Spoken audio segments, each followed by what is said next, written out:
తీసుకోవాలంటే ఖచ్చితంగా మనకు డే నైట్ కష్టపడే కార్యకర్తల కోసం మనం ఏదన్నా చేయాలంటే ఖచ్చితంగా వాళ్ళ కోసం ముందుకెళ్ళాలి. ఎవరు గవర్నమెంట్ అఫీషియల్స్ ఎవరైనా ఆపినా కానీ మనం వాళ్ళతో మాట్లాడి సంజాయించి లేదు ఇది పరిస్థితి అని ఏదో విధంగా ముందుకెళ్దామన్నా. ఏమంటారు మీరంతా? దానికోసం ఇంకొకటి మీరు చూశారు, మనం దాదాపు ఈ గెలిచిన తర్వాత ఈ 7 నెలల్లో మనం నంద్యాలలో దాదాపు 8 కోట్ల వరకు ఎవరన్నా గంట కొట్టమంటే అది ఒక తెలుగుదేశం ప్రభుత్వాన్ని, ఒక నంద్యాల ఎమ్మెల్యే గారిని, మినిస్టర్ గారికి దొరుకుతుంది.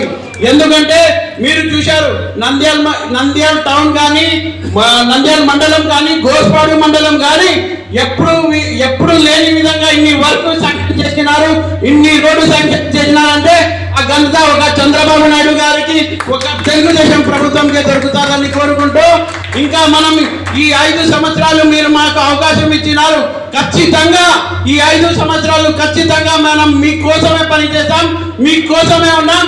ఖచ్చితంగా ఏదన్నా చిన్న ఇది ఉంటుంది, డిఫరెన్సెస్ ఉంటాయి. ఏదన్నా మన ఆఫీస్లో వినలేదు ఇది ఏదైనా ఉంటాయి, ఏమట్లా ఇది చేయకండి. ఎందుకంటే కొన్నిసార్లు వింటారు, కొన్నిసార్లు ఇది అంటారు. కోపంలో రాకండి. మన వల్లే అనుకోండి, మన తెలుగుదేశం సభ్యులు అనుకోండి, మన ఫ్యామిలీ అనుకోండి, మనం ముందుకు వెళ్దాం.